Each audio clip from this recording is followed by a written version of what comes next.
Bismillahirrahmanirrahim. Assalamualaikum Umi Doro. Waalaikumsalam Umi Nevi. Apa kabarnya nih hari ini? Baik, alhamdulillah luar biasa. Allahu Akbar. Wah, semangat ya.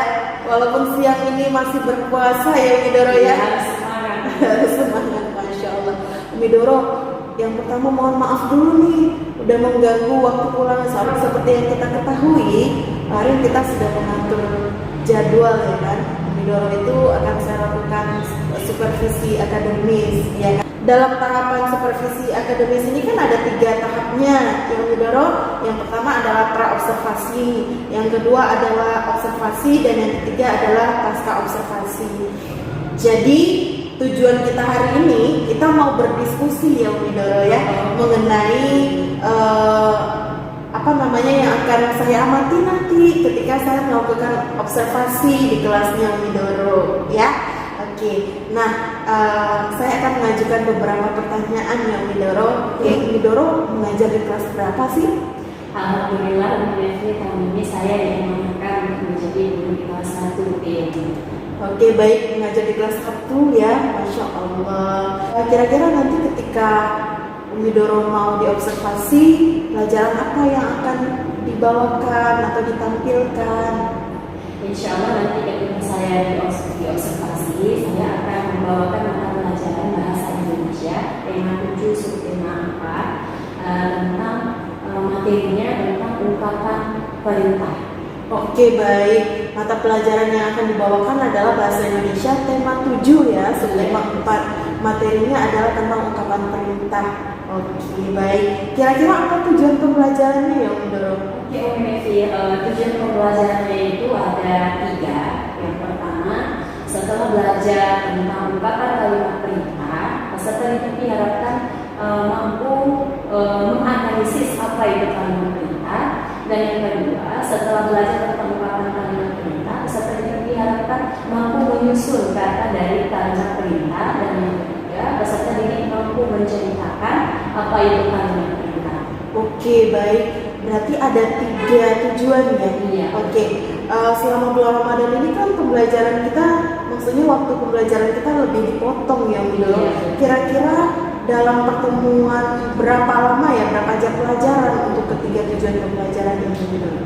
Insya Allah itu ada 2 jam pelajaran nanti dipadatkan dan yang disampaikan itu hanya inti-intinya saja supaya bisa meminimalisir waktu. Oke, baik, berarti di 2 jam pelajaran ya, Iya. dengan 3 tujuan pembelajaran. Wah, hebat itu. Baik, Umi Doro, pertanyaan berikutnya, kira-kira nanti ketika saya melakukan observasi, saya mengamati Umi Doro, di bagian pengembangan mana sih yang ingin saya amati gitu? Nah, Umi Nevi, sebenarnya untuk saya pribadi, saya masih harus terus banyak belajar. Nah, banyak juga yang harus saya perbaiki.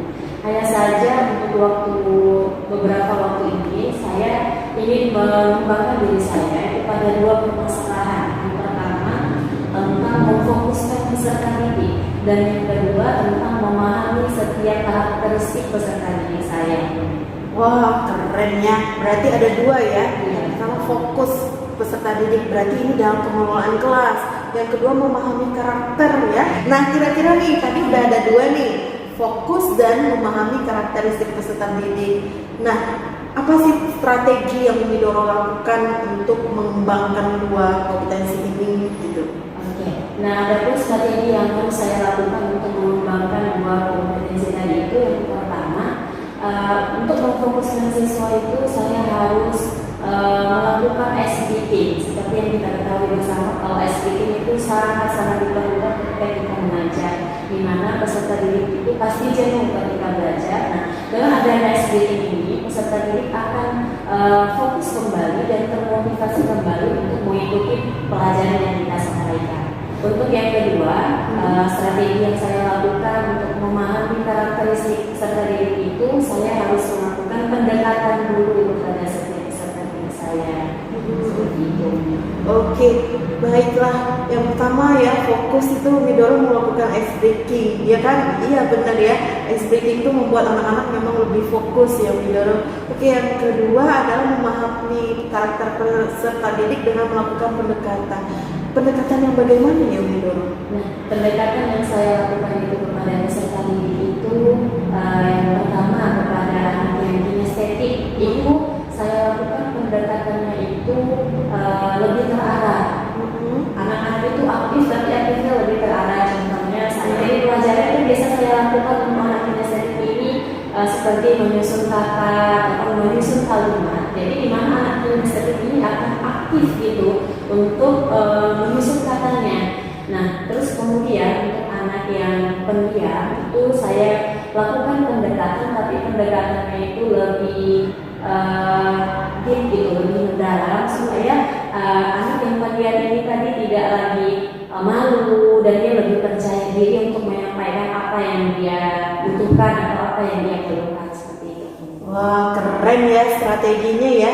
Jadi kalau bisa saya simpulkan, strateginya untuk memfokuskan peserta didik adalah dengan menggunakan ice breaking yang menarik. Yang kedua, kalau untuk memahami karakteristik peserta didik yang berbeda, Umi Doro sesuaikan dengan kondisinya. Kalau kinestetik nanti akan diajak untuk langsung bergerak dengan menyusun huruf-huruf, ya menyusun kosakata, ya kan? Oke. Kemudian kalau yang pendiam didekati hatinya, ya kan, supaya dia tidak malu dan bersifat terbuka sama Umi Doro. Wah, keren itu.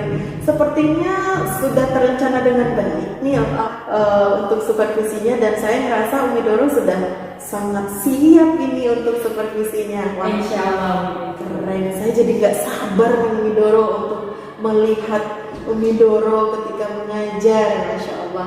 Nah, the last question nih, kira-kira kapan sih kita bisa melaksanakan observasi ini atau supervisi ini?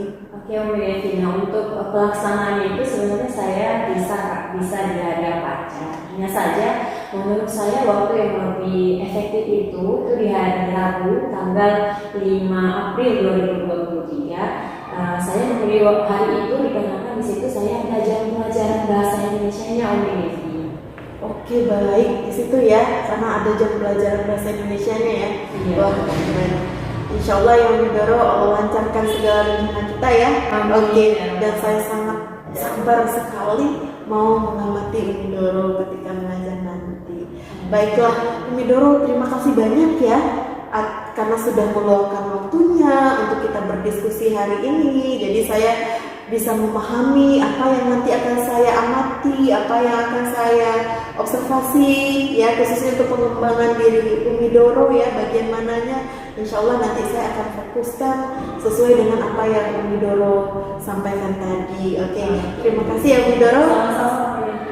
Iya, saya rasa pertemuan kita ini cukup ya. Sampai jumpa lagi kita di masa observasi nanti, dan setelah observasi maka kita akan duduk ngobrol lagi nih seperti ini ya, setelah pasca observasi.